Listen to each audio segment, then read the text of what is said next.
Hello, welcome again. मैं राकेश राजपूत आपका geography की क्लास में एक बार फिर से स्वागत करता हूँ। ठीक। और अब जैसे हम लोगों ने 1 बाय 1 चैप्टर्स करने स्टार्ट किए थे, वैसे ज्योग्राफी में आज आपका chapter number 7 in various exams, जहाँ पर जीके और जीएस का सिलेबस होता है। ठीक। वो चाहे सीयूईटी है, चाहे क्लैट है, या जुडिशरी है, या एसएससी के बच्चे हैं, या कोई भी है। उसमें आपका जो चैप्टर नंबर हम 8 पर करेंगे, 7 पर, वो है वोल्केनो या ज्वालामुखी। वोल्केनो या ज्वालामुखी के केस में जो अगला पॉइंट हम लोग देखेंगे, जो वोल्केनोज हैं किस तरीके से फंक्शन करें, इनका काम क्या हो। ठीक। किस वजह से एक्सप्लोजन करेंगे, किस वजह से ब्लास्ट करते हैं। 1 बाय 1 थिंग्स जब हम देखना शुरू करेंगे, तो सबसे पहली बात अगर मैं आपसे पूछूं कि which is the highest topography at the surface of earth, पृथ्वी पर सबसे बड़ी या सबसे ऊंची संरचना कौन सी है, तो आपके मन में एक आंसर आएगा, माउंटेन्स। अगर अर्थ की बात करें कि अर्थ पर अगर सबसे बड़े स्ट्रक्चर माउंटेन है, तो आप यहां पर देखिए, अगर अर्थ पे सबसे बड़े स्ट्रक्चर माउंटेन है, तो यहां से जो 1 बाय 1 पॉइंट आपके बनेंगे,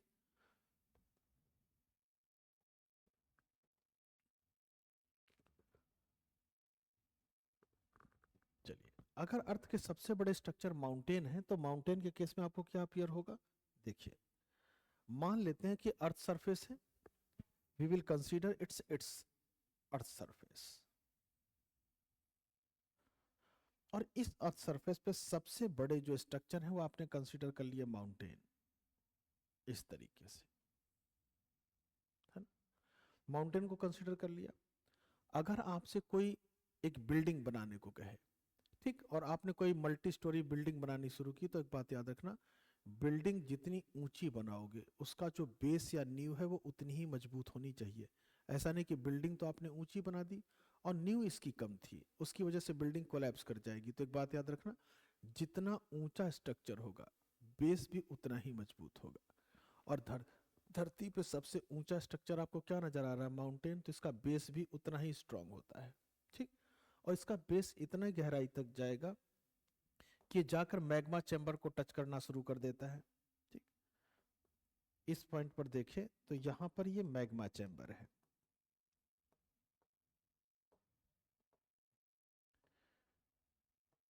इसको हम लोग कहते हैं मैग्मा चैम्बर, और यहां पर मैग्मा भरा होता है, ठीक, लिक्विड फॉर्म में। और इस मैग्मा का जो टेम्परेचर होता है, इस मैग्मा का टेम्परेचर आपको नियर अबाउट मिलेगा 900 degree Celsius to 1200 degree Celsius. 900 degree Celsius से 1200 डिग्री सेल्सियस के बीच टेम्परेचर वेरी करेगा। दूसरी खास बात देखो, जो काम प्रेशर कुकर में होता है, सेम वही काम वोल्केनो में होता है। प्रेशर कुकर में प्रेशर गैस का होता है, वोल्केनो में भी प्रेशर किसका होता है, गैस का। अगर आपने अपने घर पर कोई मिस्त्री या इंजीनियर बुलाया और आपने उससे कहा कि भाई आपको घर पे एक बोरिंग करवानी, ताकि आप समरसेबल या ट्यूबवेल लगवा सको, और जैसे उसने बोरिंग करनी शुरू की, तो किसी डेप्थ तक जाकर वो पाइप को रोक देता है, और पाइप को रोकने के बाद इसमें लगातार इस पाइप में पानी का प्रेशर डालेगा, और जब प्रेशर डालेगा तो मिट्टी बाहर आती है। आप करते क्या हो, आप अर्थ की सरफेस के नीचे एक वेंट तैयार कर रहे हो, एक गड्ढा तैयार कर रहे हो, और इस वेंट में जो पानी कलेक्ट होगा, इसको ही आप समरसेबुल के थ्रू बाहर निकाल रहे होते हो, या हैंडपंप के थ्रू बाहर निकाल रहे होते हो, या ट्यूबवेल के थ्रू बाहर निकालते हो। अगर आप अर्थ सरफेस के नीचे वेंट बना सकते हो, तो नेचर भी बना सकती है। ठीक। तो मान लो ये अर्थ सरफेस है, और अर्थ सरफेस के नीचे एक वेंट है, और इस वेंट में पानी भरा हुआ है, और इसके नीचे एक रॉक्स या चट्टान है, और यहाँ पर मैग्मा है। अब होगा क्या, जैसे आपने प्रेशर कुकर को गैस के बर्नर पे रखा, ये रहा गैस का बर्नर और ये रहा प्रेशर कुकर। प्रेशर कुकर को ये जो बर्नर है ये गर्म करेगा, प्रेशर कुकर की सीट को, जो एल्युमिनियम की सीट है गर्म होगी, और यहाँ पर जो पानी भरा होगा वो गर्म होकर वेपोराइज होगा, और वेपोराइज होकर ऊपर की ओर जाने की कोशिश करेगा। और इस वेपोराइज जो होकर ये पानी भाप बनकर ऊपर की ओर जाने की कोशिश कर रहा है, इसको रोकने का काम कौन कर रहा है, जो आपकी कुकर की सीटी है, विसिल है। अगर ये कुकर की सीटी है, तो इसकी वजह से ये प्रेशर कुकर है। ठीक। अगर आपने इस प्रेशर कुकर की सीटी पर कोई चीज, भारी चीज रख दी, तो आपने क्या कर दिया, आपने घर पे एक प्रेशर कुकर बम तैयार कर दिया, ये ब्लास्ट करेगा। सेम काम देखो भाई, अगर मैं ये कहूं कि ये पृथ्वी की सतह है, पृथ्वी की सतह के नीचे वेंट है, इसके नीचे रॉक्स है, जैसे कुकर की एल्युमिनियम की सीट थी, और उसके नीचे मैग्मा है, मैग्मा ने रॉक्स को गर्म किया, इससे वाटर गर्म हुआ, और वाटर गर्म होकर भाप जा रही है ऊपर की ओर, और ये जो गैस ऊपर की ओर जा रही से बाहर निकलने का रास्ता नहीं मिल रहा, तो ये ब्लास्ट करके बाहर निकलेगी। सेम काम यही प्रेशर कुकर में होता है। तो जो काम प्रेशर कुकर में होगा वो काम यहाँ पर होगा। इसका मतलब जो ये वाला हिस्सा है, मैग्मा गर्म होकर ऊपर की ओर चलना शुरू करेगा। प्रेशर कुकर में भी जब टेम्परेचर ज्यादा होता है तो इसका मतलब इस तरीके से चीजें ऊपर की ओर चलना शुरू करती है ना। तो मैग्मा जब अपवर्ड मूव करेगा इस तरीके से यहां तक, मैग्मा का टेम्परेचर 900 से 1200 डिग्री सेल्सियस है। और जब इतनी टेम्परेचर का मैग्मा माउंटेन के इस हिस्से तक पहुंचेगा, इस टेम्परेचर की वजह से इन चट्टानों में दरार पड़नी शुरू हो जाएंगी, ठीक, क्रैक्स पड़ेंगे। और जब क्रैक्स पड़ेंगे तो ये हिस्सा ब्लास्ट से उड़ जाएगा, ये टोटल हिस्सा ब्लास्ट से उड़ जाएगा क्योंकि प्रेशर है ना। और जैसे ये हिस्सा ब्लास्ट से उड़ेगा, अब हम यहां पर देखें, देखो, मान लो ये हिस्सा ब्लास्ट से उड़ गया, और ब्लास्ट से उड़ते ही इस वाले हिस्से में क्या होगा, इस वाले हिस्से में माउथ ऑफ वोल्केनो या ज्वालामुखी के मुख का निर्माण हो जाएगा। ये क्या है, माउथ ऑफ वोल्केनो।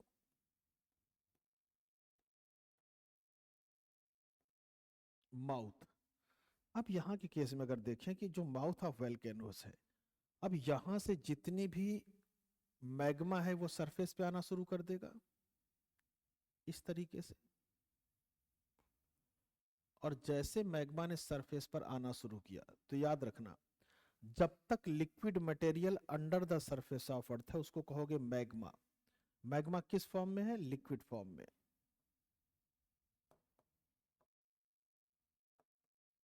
ठीक।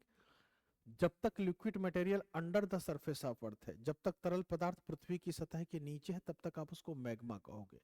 और जब ये magma at the surface of earth, पृथ्वी की सतह पर आ जाता, आप इसको मैग्मा नहीं कहोगे, अब आप इसको कहोगे लावा। इसको क्या कहा जाता है, लावा। यहां के केस में देखो, ये जो ऊपर हम लोगों ने पॉइंट लिख रखा है, ये जो माउथ है वोल्केनो का, जो वोल्केनो का माउथ है, इसको कहा जाता है क्रेटर।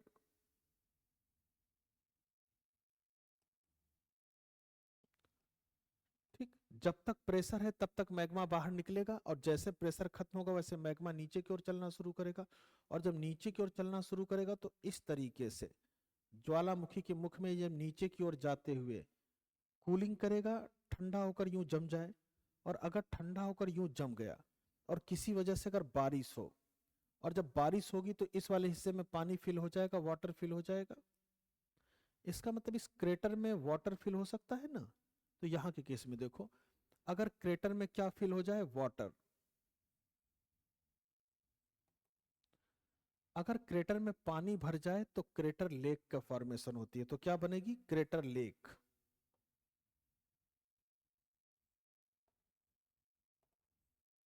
Crater lake. और इसी क्रेटर की साइज अगर बड़ी हो जाए, क्रेटर की जो साइज है अगर लार्ज या बड़ी हो जाए, कैसे, जब दोबारा प्रेशर कुकर में अगर एक बार सीटी लग गई तो दोबारा प्रेशर बनने में 2-3 मिनट या 5 मिनट का समय लगेगा।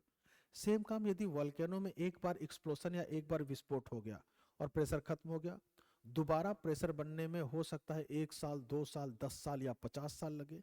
और जब दोबारा प्रेशर बनेगा तो दोबारा प्रेशर बनते ही ये मैग्मा फिर से ऊपर की ओर चलना शुरू करेगा या नहीं। और जैसे मैग्मा ऊपर की ओर चलना शुरू करेगा, इस टेम्परेचर की वजह से सबसे पहले झील का पानी वेपोराइज होकर या भाप बनकर उड़ जाएगा। उसके बाद इस मैग्मा की वजह से यह हिस्सा कमजोर होगा, ब्लास्ट से दोबारा उड़ जाए। और जब ब्लास्ट से उड़ेगा तो इस बार इसके माउथ का साइज बड़ा हो जाएगा या नहीं। ठीक। तो जब क्रेटर का साइज बड़ा हो जाता है, साइज जब क्या हो जाए, लार्ज, और जब क्रेटर की साइज बड़ा हो जाता है तब इसको कहते हैं कॉल्डेरा। तब इसको कहा जाता है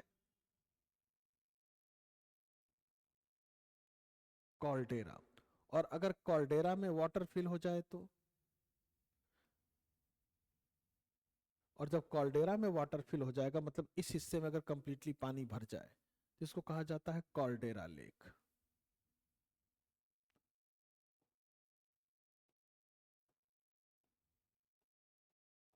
कार्डेरा लेक, है ना। इनके हम एग्जाम्पल भी देखेंगे कि क्रेटर लेक का एग्जाम्पल क्या है, कार्डेरा लेक का एग्जाम्पल क्या है।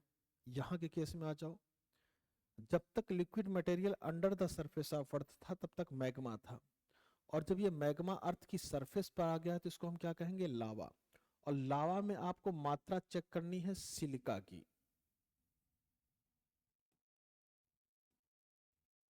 सिलिका, और सिलिका को हम अपीयर कर देते हैं एस आई से। लावा में किसकी मात्रा चेक करनी है, सिलिका की। अगर सिलिका की मात्रा चेक कर रहे हैं तो इसको दो पार्ट में आप डिवाइड कर लो। ऐसा लावा जिसमें सिलिका की मात्रा कम हो, ऐसा लावा जिसमें सिलिका की मात्रा अधिक हो। ठीक। अब सिलिका की मात्रा कम और अधिक होने का मतलब क्या है, अधिक होने का मतलब कम से कम 63%, 63% टू 68%। ठीक। और यहां पर कम होने का मतलब क्या है, कम होने का मतलब यह है कि 45% मिनिमम, 45 से लेकर 52% तक, 45 से लेकर 52% तक यदि सिलिका की अमाउंट है। अगर देखा जाए, जब तक liquid material under the surface of था तब तक मैग्मा, जब सरफेस पे आ गया तो इसको हमने क्या कहा, लावा। लावा में किसकी मात्रा चेक करेंगे, सिलिका की। सिलिका की मात्रा अधिक भी हो सकती है, कम भी हो सकती है। और जब सिलिका का अमाउंट एक्स्ट्रा है या मैक्सिमम है तो इसको हम कहते हैं एसिडिक लावा। इस लावा को क्या कहा जाता है, एसिडिक,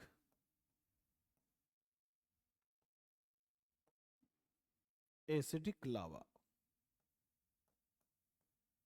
या अम्लीय लावा।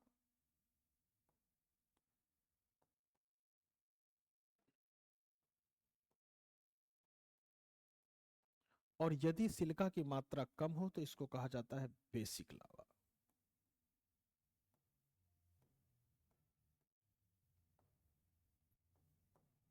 या क्षारीय लावा।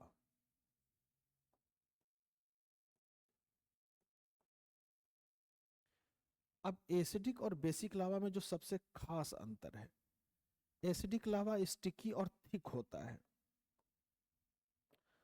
अगर ये थिक या मोटा है तो ज्यादा दूर तक ये फैलेगा नहीं, और जब ज्यादा दूर तक नहीं फैलेगा तो ये माउंटेन का फॉर्मेशन करेगा, माउंटेन या पर्वत। तो जितने पर्वतों का निर्माण होता है वो किससे होता है, एसिडिक लावा से। याद रखना, जितने भी माउंटेन हैं वो किससे बने हैं, एसिडिक लावा से। और एसिडिक लावा का नेचर कैसा है, थिक एंड स्टिकी, मतलब गाढ़ा एवं चिपचिपा, मतलब थिक एंड स्टिकी। यहां पर स्पेस नहीं, इसलिए आगे हम जब पॉइंट में देखेंगे ये सारे पॉइंट मिलेंगे। और यहां पर जो आपको सारी लावा नजर आ रहा है, इट्स लाइट इन नेचर और थिन, पतला है, थिन, पतला है और लाइट इन नेचर, हल्का है। और जब पतला है, हल्का है, तो ज्यादा दूर तक ये फैलेगा। और जब ये ज्यादा दूर तक फैलाव करेगा या स्प्रेड करेगा तो ये निर्माण करेगा पठारों का या प्लेटों का।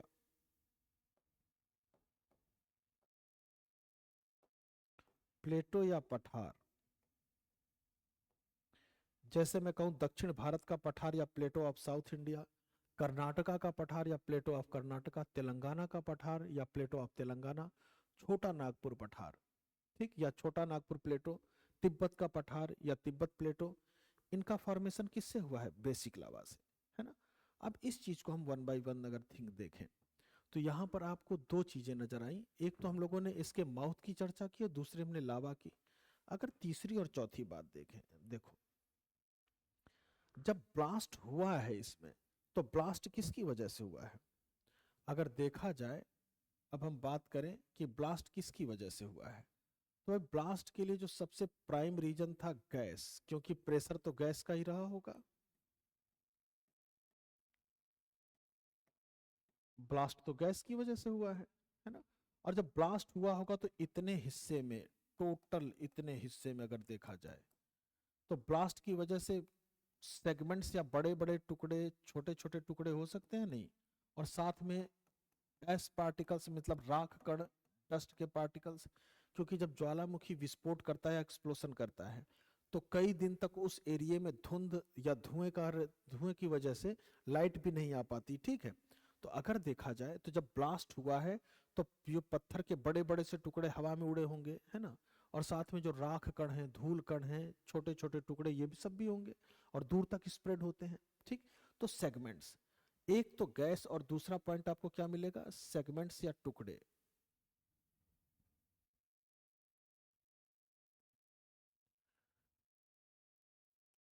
सेगमेंट्स या टुकड़े। तब हमें दो पॉइंट देखने हैं, एक ए नंबर पर ये देखना है और बी नंबर पर ये। ज्वालामुखी विस्फोट से गैस और टुकड़े, ये दो चीजें निकलेंगी। और गैस की अगर बात करें तो एक छोटा सा हम कोड बना लेते हैं। कोड तो भाई इसका हिंदी में ही बनेगा और इंग्लिश में, इसमें हिंदी में, दोनों में देख लेंगे। एक क्वेश्चन पूछता है कि वाटर को प्योरीफाइड करने के लिए किसका इस्तेमाल किया जाता है, और ऑप्शन में कहीं लिखा होता है क्लोरीन, है ना। जल को शुद्ध करने के लिए क्लोरीन का इस्तेमाल किया जाता है, chlorine use as the water purifier. तो अगर देखा जाए, अगर जल को शुद्ध करने के लिए क्लोरीन का इस्तेमाल किया जा रहा है तो हम लोग ने कोड बनाया जल नाशक है क्लोरीन। इसका मतलब क्या हुआ भाई, यहां से one by one point check करो। सबसे पहला पॉइंट अगर हम चेक करें, जल का मतलब सबसे पहली गैस जो सर्वाधिक मात्रा में निकलती है। The maximum eruption of which gas, अगर आपसे पूछे कि ज्वालामुखी विस्फोट में सर्वाधिक मात्रा में कौन सी गैस निकलती है, the maximum eruption of which gas from volcanic eruption, then water vapour, जल वाष्प। इसलिए सबसे पहले जल लिखा है ना, तो सर्वाधिक मात्रा में निकलेगी वाटर वेपर या जल वाष्प, मतलब H2O इन वेपर कंडीशन, जिसको आप कह रहे हो जल वाष्प या वाटर वेपर। वाटर वेपर के बाद ना से क्या होगी, सेकंड नंबर पर नाइट्रोजन, N2, नाइट्रोजन। स से क्या है, sulphur dioxide, SO2 sulphur dioxide. और क से क्या है, कार्बन डाइऑक्साइड। ह से क्या है, हाइड्रोजन। और ये लास्ट में क्लोरीन लिखी ही है, Cl2। और ये जो आपको सीक्वेंस नजर आ रहा है, यही सीक्वेंस भी है। अगर आपसे पूछे कि during volcanic eruption the right sequence of decreasing order of gases, ज्वालामुखी विस्फोट में सर्वाधिक मात्रा में कौन सी गैस निकलेगी, वाटर वाटर वेपर या जल वाष्प।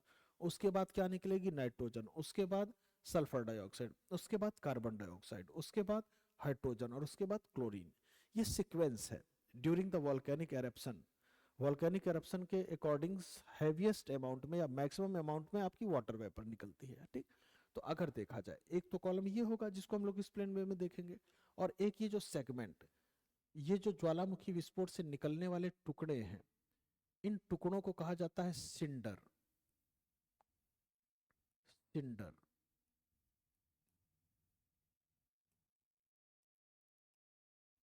सिंडर, है ना। अब वन बाय वन पॉइंट चले तो चलिए, वोल्केनो के केस में अगर देखें, जब वोल्केनो एक्सप्लोशन करे या विस्फोट करे, है ना, तो यहां पर एक खास बात हमें और याद रखनी है।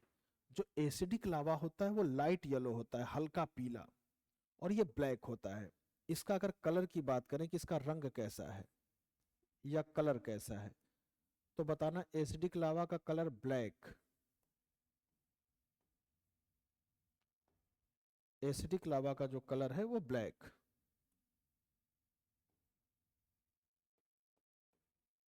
या काला।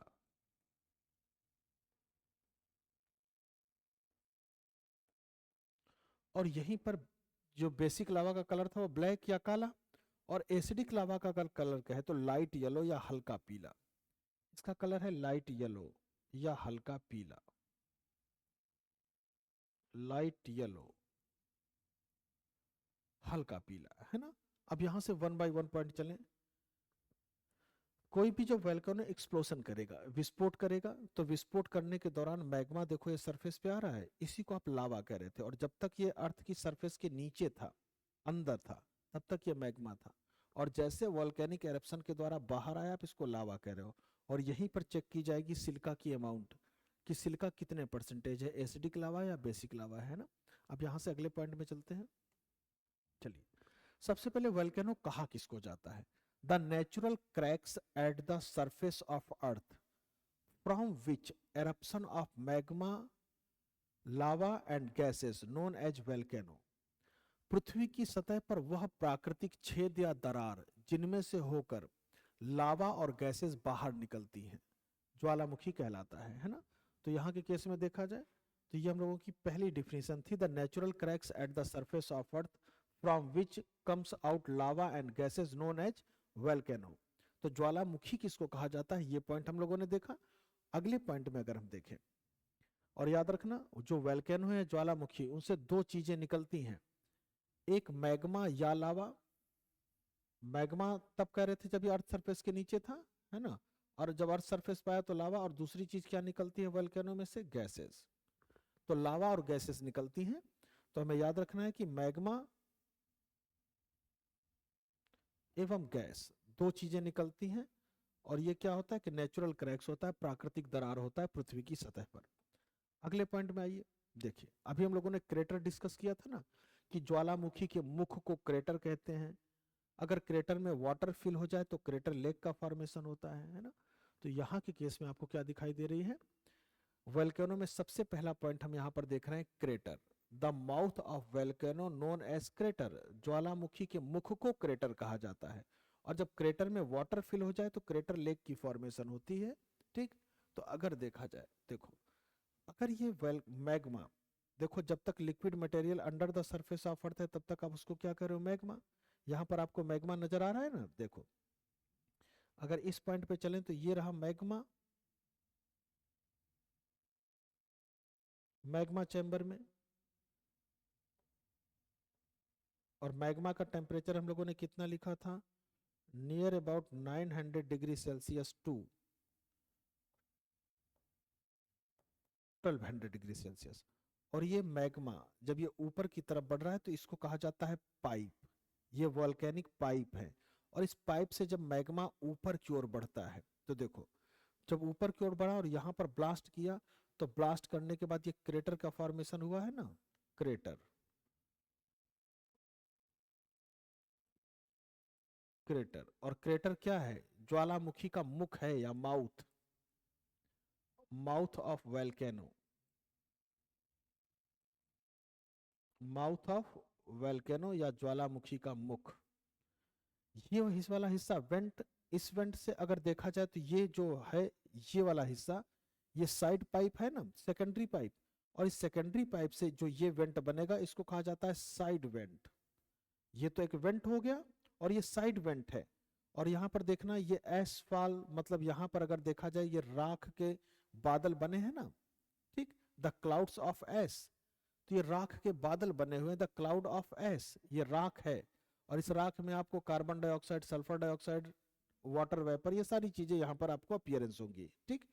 तो ये नेक्स्ट पॉइंट में अगर देखा जाए, अगले पॉइंट में आ जाइए। The mouth of volcano known as crater. अभी हम लोगों ने डिस्कस किया कि ज्वालामुखी के मुख को क्रेटर कहा जाता है। The mouth of volcano known as crater. इस पॉइंट को आप राइट डाउन कर लेना। अगले पॉइंट में चलें, when the water fill in crater then formation of crater lake.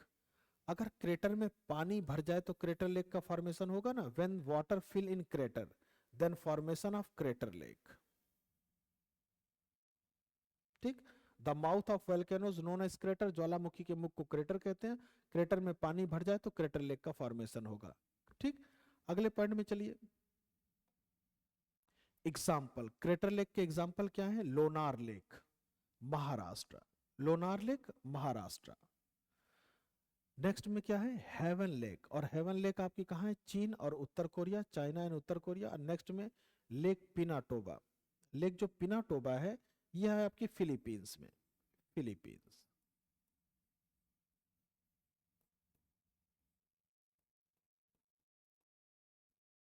ठीक। अगले पॉइंट में चलिए।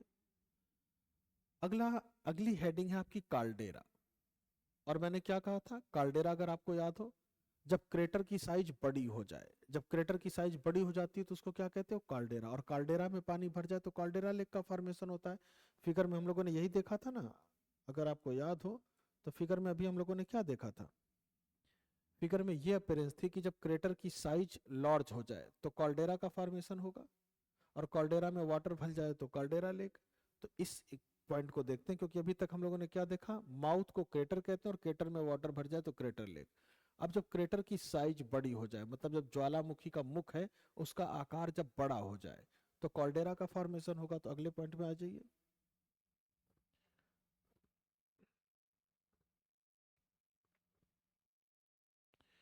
When the size of crater becomes increase, also known as caldera. कार्डेरा के केस में क्या यहाँ पर दिखाई दे रहा है, जब क्रेटर का आकार बड़ा हो जाता है तो वह कार्डेरा कहलाता है। कार्डेरा लेक में when caldera fill with water known as caldera lake, जो कार्डेरा लेक है या कार्डेरा झील है इसका फॉर्मेशन कब होगा, जब कार्डेरा में पानी भर जाता है तो कार्डेरा झील का निर्माण होता है, कार्डेरा झील का निर्माण होता है। अगले पॉइंट में आ जाइए। चलिए, एग्जाम्पल क्या है, lake Toba, lake Toba Indonesia में, ये कॉल्डेरा लेक के एग्जाम्पल है। लेक ताल Philippines, Lonar lake Maharashtra, Pushkar lake Rajasthan. देखा जाए तो आपने लोनार लेक क्रेटर लेक भी कहा और कार्डेरा लेक भी कह रहे हो, ठीक। अगर देखा जाए तो जितनी भी ये लेक्स हैं ये सभी माउथ ऑफ वोल्केनोस पर हैं, तो क्रेटर लेक तो ये है ही, और जब अगर साइज बड़ी हो जाए तो इनको कार्डेरा भी कह रहे हो। तो ये एग्जाम्पल रहे आपके कार्डेरा लेक के। अगले पॉइंट पर आ जाइए, the formation of volcanic cones. अब हमें क्या देखना है, वॉल्केनिक कोन्स या ज्वालामुखी शंकु। जो ज्वालामुखी का वोल्केनो का जो क्रेटर था, क्रेटर के बगल में जब मैग्मा का जमाव होने लगता है, तो जब मैग्मा का जमाव होने लगेगा, लावा का जमाव, जो माउथ है, माउथ के चारों तरफ है ना, उस लावा जमाव की वजह से वोल्केनिक कोन्स या ज्वालामुखी शंकु का निर्माण होता है। तो क्या लिखा है, the formation of volcanic cones due to cooling of materials near the volcanic vents which comes out due to eruption of volcanoes। ज्वालामुखी से निकलने वाले पदार्थ जब ज्वालामुखी छिद्र के चारों ओर जमा हो जाते हैं, जिससे ज्वालामुखी शंकु का निर्माण होता है, जिससे ज्वालामुखी शंकु का निर्माण होता है। अगले पॉइंट में लिखना, the liquid material under the surface of earth known as magma. हम लोगों ने कहा था ना, जब तक liquid material under the surface of earth है तब तक उसको मैग्मा कहेंगे, और जब मैग्मा सरफेस पे आएगा तो इसको लावा कहेंगे, है ना। तो पृथ्वी की सतह के नीचे तरल पदार्थ मैग्मा कहलाता है या मैग्मा उसको कहते हैं। अगले पॉइंट में आ जाइए, when the liquid material comes out at the surface of earth known as lava. मतलब ये जब मैग्मा सरफेस पे पहुंचेगा तो इसको आप क्या कहोगे, लावा। जब यह तरल पदार्थ पृथ्वी की सतह पर आ जाता है तो यह लावा कहलाता है। When the liquid material comes out at the surface of earth known as lava। जब ये लिक्विड मटेरियल पृथ्वी की सतह पर आ जाएगा तो अब इसको मैग्मा न कहकर अब आप इसको कहोगे लावा। और अगले पॉइंट में हमने क्या चेक किया था, the amount of silica observed in lava. Lava में सिलिका की मात्रा चेक की जाती है या जांची जाती है या उसका निरीक्षण किया जाता है। और जब सिलिका की मात्रा चेक करोगे तो या तो सिलिका की मात्रा अधिक होगी या कम होगी, ठीक है, या तो हायर होगी या वो आपको कम दिखाई दे रही है, मिनिमम दिखाई दे रही है। उस कंडीशन में एसिडिक लावा और बेसिक लावा का फॉर्मेशन होता है। तो अगले पॉइंट में आ जाइए, देखिए एसिडिक लावा। और जब आप सिलिका की मात्रा चेक कर रहे थे और जब आपने सिलिका की मात्रा चेक की और सिलिका की मात्रा आपको ऑलमोस्ट लगभग 63% मिली, 63 से 68 के बीच हो जाती है ना, 68 से 68 के बीच, तो ऑलमोस्ट लगभग यदि 63% सिलिका की अमाउंट है तो आप उसको कहते हो acidic lava. The lava which have higher amount of silica almost 63% known as acidic lava, also known as felsic lava। Acidic lava को ही क्या कहा जाता है, फेल्सिक लावा, है ना। जिस लावा में सिलिका की मात्रा लगभग जिस लावा में सिलिका की मात्रा लगभग 63%, 63%, 63% होती है। अम्लीय लावा कहलाता है, जिसको फेल्सिक लावा भी कहा जाता है, जिसको फेल्सिक लावा भी कहा जाता है। और एसिडिक लावा का अगर कलर पूछे, याद रखना, अगर एसिडिक लावा का कलर पूछे कि what is the colour of acidic lava, the light yellow,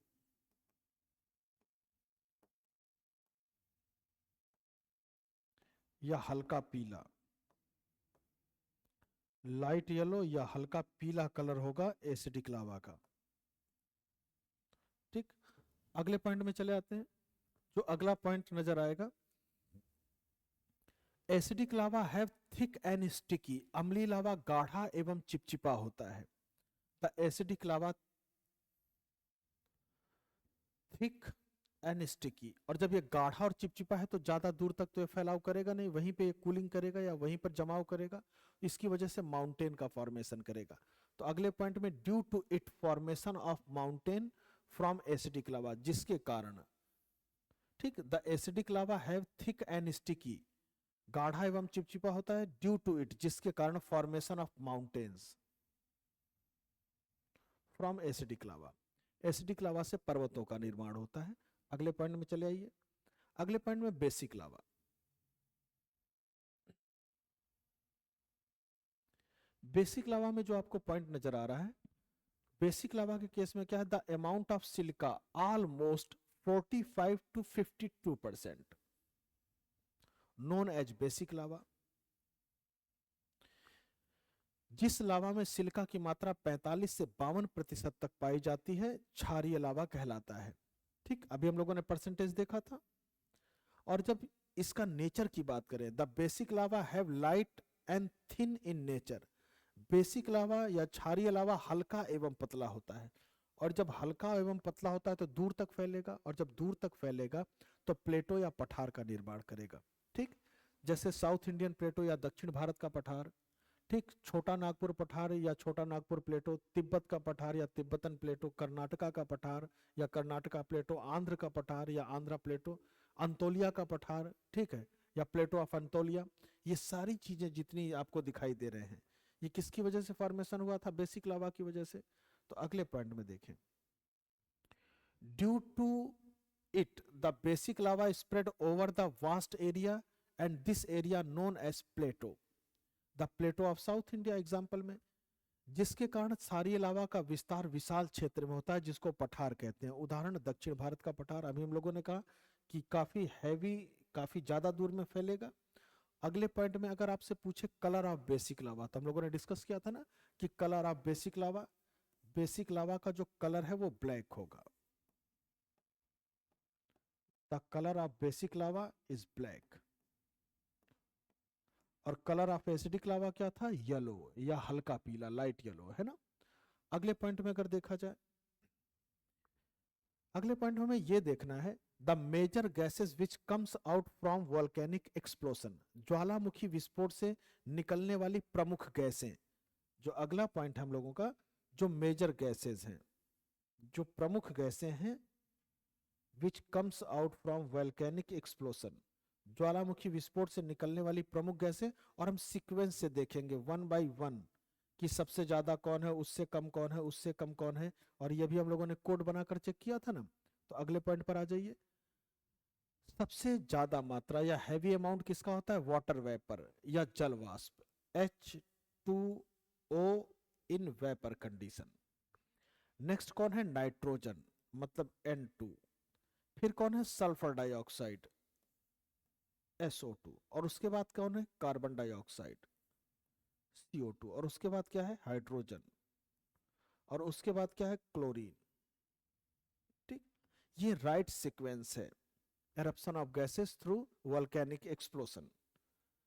अगले पॉइंट में चले, the segments comes out from volcanic explosion. मैंने क्या कहा था, जब ज्वालामुखी विस्फोट करेगा तो बड़े बड़े से टुकड़े, छोटे छोटे से टुकड़े, ठीक है, इस प्रकार से होंगे। अगर बड़े आकार के टुकड़े हैं जब ज्वालामुखी विस्फोट से निकले ड्यूरिंग वोल्केनिक एक्सप्लोशन, तो उन बड़े आकार के टुकड़ों को कहा जाता है बम। और कुछ ऐसे टुकड़े जिनका आकार मटर के दाने के समान हो उनको कहा जाता है लैपली, है ना। कुछ ऐसे हैं जिनका साइज 2 mm से लेकर 64 mm तक होता है, उनका भी। तो यहाँ पर जितने हम कैटेगराइज कर रहे हैं, कुछ हैं जो डस्ट पार्टिकल और एस पार्टिकल मतलब धूल कण एवं राख कण से मिलकर बन जाते हैं, जैसे टफ, ब्रेसिया, कई हैं। तो यहाँ से हम जो 1 by 1 देखें, देखो ये वॉल्केनिक एस है या ज्वालामुखी से निकलने वाली राख। अगला आप देख रहे हो टफ। अगला पॉइंट क्या है? टफ। इस राख से इसका फॉर्मेशन होता है टफ का। अगले पॉइंट में आपको लैपिली दिखाई देगा जो पी शेप्ड या मटर के दाने के समान है। जो पी शेप्ड या मटर के दाने के समान है इनको आप कहते हो लैपिली।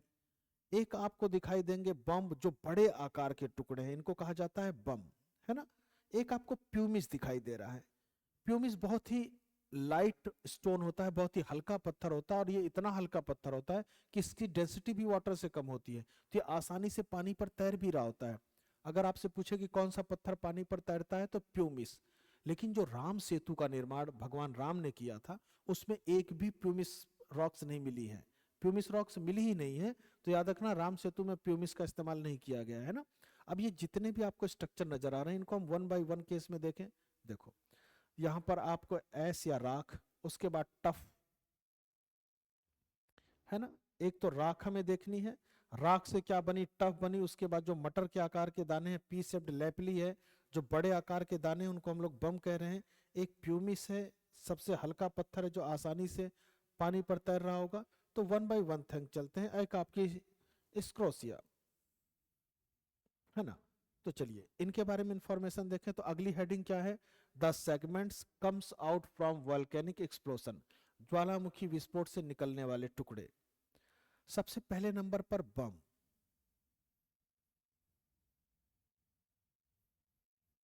जो बड़े आकार के टुकड़े होते हैं, the large size segment known as bomb, बड़े आकार के टुकड़े बम कहलाते हैं।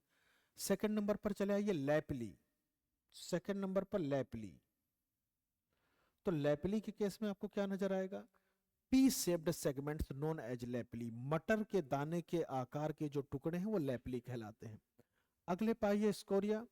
It's size between 2 mm to 64 mm। जो स्कोरिया है इसका आकार 2 मिलीमीटर से 64 मिलीमीटर के मध्य होता है। स्कोरिया के बाद नेक्स्ट पॉइंट में टफ। टफ के केस में देखें, the rocks form by dust and volcanic ash. The rocks formation by dust and volcanic ash, धूल कणों तथा राख से बने हुए जो चट्टानी टुकड़े उनको क्या कहा जाता है? टफ। अगले पॉइंट में आ जाइए breccia. Breccia, breccia is the sedimentary rocks made of angular fragments. मतलब ये भी टुकड़े ही हैं जो ज्वालामुखी विस्फोट से बने हैं, लेकिन इनमें एंगल्स होंगे। जैसे देखा जाए इनमें ऐसे ऐसे यूं एंगल नजर आ रहे हैं, कोण दिखाई दे रहे हैं आपको। तो जो कोण वाले अपेक्षाकृत बड़े आकार के टुकड़े होंगे उनको क्या कहा जाता है? ब्रेसिया। इसमें एंगल आपको नजर आ रहे होंगे। Then breccia is the sedimentary rocks made of angular fragments. ठीक। अगले पॉइंट में चले ये pumice. Pumice rocks, these rocks form due to, these rocks form due to cooling, the cooling of rapidly cooling due to lacks of crystal। जब magma तेजी से cool हो, जब लावा तेजी से कूल हो और उसमें क्रिस्टल न बन पाए तो आप उसको क्या कहते हो? Pumice. This rocks form due to rapidly cooling due to it lacks of crystal. यह चट्टान लावा के तेजी से ठंडे होने पर बनती है जिसमें कणों का अभाव पाया जाता है। इसको हम क्या कहते हैं? प्यूमिस। और अगले पॉइंट पे आइए, pumice can be float at water. अगर देखा जाए the density of pumice less than water due to its can float at the water. Pumice की जो घनत्व है वो पानी से कम होता है जिसके कारण यह पानी पर तैरता है। ये जो सेगमेंट्स थे, हम लोगों ने गैस देखी, सेगमेंट्स देखे, लावा देखे, माउथ देखा। और अगले पॉइंट में चलिए, अगले पॉइंट में देखें the formation of structure due to cooling of lava, due to cooling of lava under the surface of earth. अभी तक आप लोगों ने क्या देखा था? जब लावा सरफेस पर आ गया तो उसने पर्वत बनाए या पठार बनाए, या तो माउंटेन बना या प्लेटो बनी। अगर लावा अर्थ की सरफेस के नीचे कूल होना शुरू कर दे, और जब अर्थ की सरफेस के नीचे कूल होना शुरू कर दे, कैसे? देखो, अगर ये अर्थ की सरफेस इस तरीके से है, तो एक तो तरीका है कि लावा यहां पर आकर कूल हो, और एक है कि लावा इस सरफेस के अंदर कूल होना शुरू कर दे। जैसे अगर हम लोगों ने एक सेगमेंट इस तरीके से लिया कि ये एक वोल्केनोस है ना, और वोल्केनोस में से जब लावा फ्लो हुआ यूं, जब लावा इस तरीके से फ्लो हुआ है, ठीक, जब लावा अर्थ की सरफेस के नीचे से आ रहा था इस तरीके से, और यूं आते हुए सरफेस पे जब यूं फ्लो हुआ, तो इसने दो चीजें बनाई हैं, एक माउंटेन और एक प्लेटो, एक पर्वत और एक पठार। लेकिन ये लावा अगर यहां से निकलकर यहीं पे कूलिंग करना शुरू कर दे, जब यहाँ पे कूलिंग करे, मान लो लावा का शेप डोम शेप्ड है, इसको कहा जाता है बैथोलिथ। अगर लावा हॉरिजॉन्टल कूलिंग कर रहा है निकलकर, तो इसको कहा जाता है सिल। यदि लावा वर्टिकल कूलिंग कर रहा है तो इसको कहा जाता है डाइक।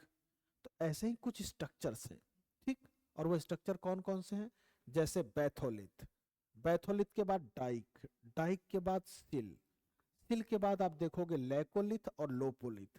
तो अगर देखा जाए तो कुछ स्ट्रक्चर्स हैं जो अर्थ सरफेस के नीचे due to cooling of lava बनते हैं। अगर यहाँ से रिवर या नदी जा रही हो, due to flow of river, अगर ये मिट्टी धीरे धीरे हट जाए तो ये स्ट्रक्चर हमें दिखाई देने शुरू हो जाएंगे। अगर कोई स्ट्रक्चर यूं आपको दिखाई दे रहा है डोम शेप्ड अर्थ सरफेस पर, अगर अर्थ सरफेस के नीचे ही ये था और जैसे ये मिट्टी हटी और ये डोम शेप्ड आपको नजर आना शुरू हो गया गुंबदाकार, तो ये जो था ये अर्थ सरफेस के नीचे इसका फॉर्मेशन था, तो इसको कहा जाता है बैथोलिथ। तो ऐसे जो structure due to cooling of lava under the surface of earth, पृथ्वी की सतह के नीचे लावा जमाव से जो बनी हुई स्थल कृतियां होंगी, इनको हम क्या कहते हैं? तो देखो वन बाय वन थिंग्स चले, आ जाइए। बैथोलिथ, और बैथोलिथ के केस में लावा का जमाव कैसा है? डोम शेप्ड, इस तरीके से। अगर लावा इस तरीके से जमा हो डोम शेप्ड में, है ना, the cooling of lava dome shaped is batholith. Lava का गुंबदाकार जमाव बैथोलिथ कहलाता है। अगले पॉइंट में आपको क्या नजर आया? सिल। और सिल को देखा जाए तो सिल इस तरीके से horizontal, the horizontal cooling of magma known as sill. Lava का क्षैतिज जमाव क्या कहलाता है? सिल। अगले पॉइंट में चलिए, डाइक। डाइक के केस में आपको फिगर क्या अपीयर होगा? इस तरीके से vertical cooling, the vertical cooling of lava known as dyke. Lava का ऊर्ध्वाधर जमाव या वर्टिकल जमाव क्या कहलाता है? डाइक। और अगला पॉइंट क्या है? Laccolith, laccolith, point number D. और लैकोलिथ में अगर लावा का जमाव कॉन्वेक्स स्लोप में हो इस तरीके से, if the cooling of lava, the cooling of lava as convex slope known as laccolith. और लोपोलिथ, अगला जो पॉइंट आपको नजर आ रहा है, लोपोलिथ। लोपोलिथ के केस में the cooling of lava is concave slope, इस तरीके से जब लावा का जमाव हो, the cooling of lava, the cooling of lava as concave slope known as lopolith. ये जो फॉर्मेशन थे, वर्टिकल है, कॉन्वेक्स है, कॉनकेव है, हॉरिजॉन्टल है, या डोम शेप्ड है, तो ये जब अर्थ सरफेस के नीचे इस तरीके से मैग्मा का जमाव होता है तो इनका नाम हम ये रखते हैं, ठीक। तो जो कूलिंग ऑफ लावा था, कूलिंग ऑफ लावा एक तो अर्थ सरफेस पर था और एक अर्थ सरफेस के नीचे था। अर्थ सरफेस के ऊपर दो स्ट्रक्चर थे, कौन कौन से? माउंटेन एंड प्लेटो। और जो अर्थ सरफेस के नीचे फॉर्मेशन हो रहा है वही हम लोग देख रहे थे, और उसमें हम लोगों ने क्या देखा? डोम शेप्ड है तो बैथोलिथ, अगर हॉरिजॉन्टल है तो सिल, वर्टिकल है तो डाइक, एक कॉनकेव है और एक कॉन्वेक्स है, ठीक। तो जब कॉन्वेक्स था तो कॉन्वेक्स में लैकोलिथ है, और जब यूं है तो इसको हम लोगों ने क्या है? लोपोलिथ, है ना। अगले पॉइंट में चलिए, टाइप्स ऑफ वोल्केनो, ज्वालामुखी के प्रकार। Types of volcano, types of volcano के केस में अगर ये देखा जाए, मान लो मैं और आप सारा दिन मेहनत कर रहे हैं, इसका मतलब एक्टिव है ना, सारा दिन मेहनत कर रहे हैं इसका मतलब एक्टिव है। और अगर सारी दिन मेहनत करने के बाद जाकर फिर शाम को आया रात को आप सो जाओगे, तो रात को सो गए हो तो सुबह उठोगे, इसका मतलब कि जब आप सो रहे हो तो ऐसे ज्वालामुखी होते हैं जो एक्टिव हो, कुछ हैं जो सो रहे हैं, जो एक तो वोल्केनो हो गया एक्टिव वोल्केनो, और एक आपका हो गया डोरमेंट वोल्केनो, प्रसुप्त ज्वालामुखी जो सोए हुए हैं, जगेंगे 50 साल 100 साल 150 साल के बाद। कुछ ऐसे ज्वालामुखी जो सोए सोए ही चल बसे, उनको कहा जाता है एक्सटिंक्ट या शांत ज्वालामुखी। तो यहाँ के केस में देखा जाए, सबसे पहले types of volcano, there are 3 types of volcano according to eruption. ज्वालामुखी से उद्गार के अनुसार, मतलब ज्वालामुखी से निकलने वाली गैस लावा के अनुसार या उद्गार के अनुसार ज्वालामुखी को 3 भागों में विभाजित किया जाता है। हाँ, there are 3 types of volcanoes according to eruption of gases and lava. ज्वालामुखी उद्गार के अनुसार यह 3 प्रकार के होते हैं। कौन कौन से, चलिए। सबसे पहले एक्टिव वोल्केनोस या सक्रिय ज्वालामुखी। सबसे पहले पॉइंट में आपको क्या दिखाई देगा, ए नंबर पर एक्टिव वोल्केनोस या सक्रिय ज्वालामुखी। सक्रिय ज्वालामुखी के केस में देखा जाए, the volcanoes which have continue eruption of lava and gases known as active volcanoes. Example Etna and Stromboli. Etna जो वोल्केनो है या एटना ज्वालामुखी, और एक स्ट्रोम्बोली वोल्केनो या स्ट्रोम्बोली ज्वालामुखी जो है वो कहां पर लोकेटेड है, इटली में। जिस ज्वालामुखी में से लावा एवं गैस का उद्गार लगातार होता है सक्रिय ज्वालामुखी कहलाते हैं, जैसे एटना और स्ट्रोम्बोली। अगले पॉइंट में चलिए, डोरमेंट वोल्केनोस। डोरमेंट वोल्केनोस या आप इसको कहते हो प्रसुप्त ज्वालामुखी, मतलब जो सोए हुए ज्वालामुखी हैं। इनकी खासियत क्या है, the volcanoes which erupted in past and also possibility of eruption in future known as dormant volcanoes। Example Vesuvius, और विसुवियस भी कहाँ है, ये भी इटली में है। जैसे हम लोगों ने एटना और स्ट्रोम्बोली इटली में देखा था, वैसे ये भी कहाँ है, इटली में।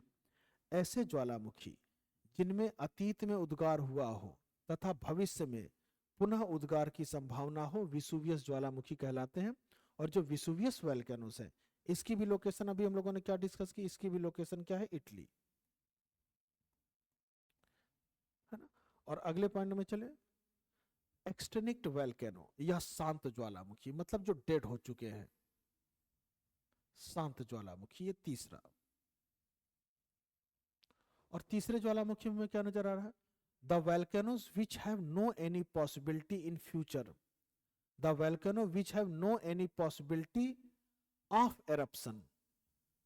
eruption in future। no possibility of eruption, no possibility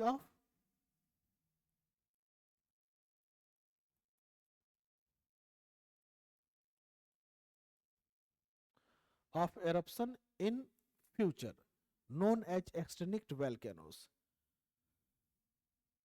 जिस ज्वालामुखी में भविष्य में उद्गार की संभावना नहीं होती है, शांत ज्वालामुखी कहलाते हैं। एग्जाम्पल में क्या है, कोह सुल्तान ईरान, माउंट किलिमंजारो अफ्रीका। तो कोह सुल्तान ज्वालामुखी ईरान में, और किलिमंजारो जो ज्वालामुखी है वो आपके अफ्रीका में। ठीक, ईरान में ही एक और आपका जो एक्सटिंक्ट वोल्केनो है वो कौन सा है, कोह सुल्तान के बाद एक है देवमंद। देवमंद, सॉरी ये देवमंद है।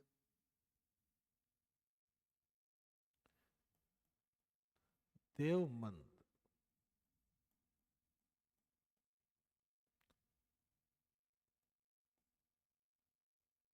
देवमंद वोल्केनो, ये भी आपका एक्सटिंक्ट वोल्केनो का एग्जांपल है। अब हम देखें, देखिए, major volcanoes of the world, विश्व के प्रमुख ज्वालामुखी।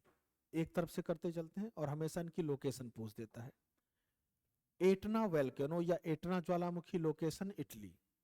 स्ट्रोम्बोली वोल्केनो या स्ट्रोम्बोली ज्वालामुखी, इसकी location Italy. Stromboli volcano also known as lighthouse of Mediterranean sea. जो ज्वालामुखी है स्ट्रोम्बोली, स्ट्रोम्बोली ज्वालामुखी को lighthouse of Mediterranean sea कहा जाता है। Lighthouse of Mediterranean sea. इसको भूमध्य सागर का प्रकाश स्तंभ भी कहा जाता है, किसको, स्ट्रोम्बोली को। Stromboli also known as lighthouse of Mediterranean sea, भूमध्य सागर का प्रकाश स्तंभ। ठीक, और लोकेशन कहाँ है, इटली। एटना भी इटली में और आपका स्ट्रोम्बोली भी इटली में। थर्ड नंबर पर विसुवियस, विसुवियस की लोकेशन आपकी इटली, अगले पॉइंट में चले आइए, Mauna Loa. Mauna Loa volcano location United State of America, और यूनाइटेड स्टेट ऑफ अमेरिका के किस स्टेट में? हवाई आइलैंड पर। ठीक, अगला पॉइंट आपको क्या दिखाई दे रहा है? किलायू। किलायू volcanoes location United State of America, Hawaii island. अगर आपसे पूछे कि वर्ल्ड लार्जेस्ट वोल्केनो, दुनिया का सबसे बड़ा ज्वालामुखी, तो याद रखना दुनिया का सबसे बड़ा ज्वालामुखी आपका ये है, मौना लोवा। वर्ल्ड लार्जेस्ट वोल्केनो, विश्व का सबसे बड़ा ज्वालामुखी, और एक्टिव वोल्केनो है, लगातार इनमें से एरप्शन होता रहता है, किलायू में से भी और मौना लोवा में से भी।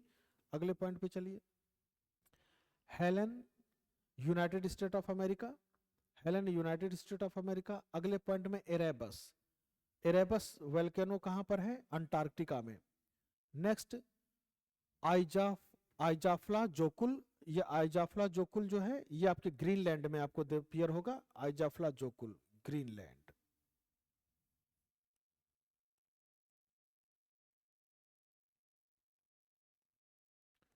ग्रीनलैंड।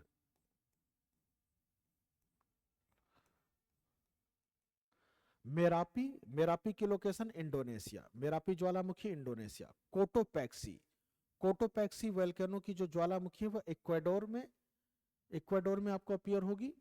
अगले पॉइंट में चले, ओजस डेल सेलेडो। ओजस डेल सेलेडो कहां पर है? दो देशों में फैला हुआ है, Argentina and Chile, Argentina and Chile. अगली पॉइंट में माउंट एकांकागुआ। माउंट एकांकागुआ की लोकेशन है अर्जेंटीना, माउंट एकांकागुआ आपका अर्जेंटीना में। अगले पॉइंट में मेयन, मेयन जो वोल्केनो है माउंट मेयन, लोकेशन फिलीपींस। अगला Pinatubo, Pinatubo location Philippines. Mount Taal, Mount Taal की location Philippines. Mount Popa, Mount Popa volcano की लोकेशन म्यांमार। अगले पॉइंट में 17 नंबर पे माउंट पोपो कैपिटल, जो पोपो कैपिटल है इसकी लोकेशन मैक्सिको। और 18 नंबर पर है Mount Chimborazo, location Ecuador, Mount Chimborazo location Ecuador. अगले पॉइंट में आ जाइए, पॉइंट नंबर 19, कोह सुल्तान। कोह सुल्तान की लोकेशन ईरान, 20 नंबर पर देवमंद, ईरान। फिर फ्यूजियामा, फ्यूजियामा को कई बार माउंट फ्यूजी भी कह देते हैं कि फ्यूजी वोल्केनो कहाँ है, तो 21 नंबर पर फ्यूजियामा, जापान। फिर mount Hekla Laki, mount Hekla Laki ये भी आपका ग्रीनलैंड में दिखाई देगा, माउंट हेक्ला लाकी ग्रीनलैंड। उसके बाद बैरन आइलैंड, और जो बैरन आइलैंड है या बैरन द्वीप है, इसकी खास बात का ये भारत का एकमात्र सक्रिय ज्वालामुखी है अंडमान निकोबार पर, है ना। इसकी लोकेशन कहाँ है बैरन आइलैंड की? अंडमान एंड निकोबार।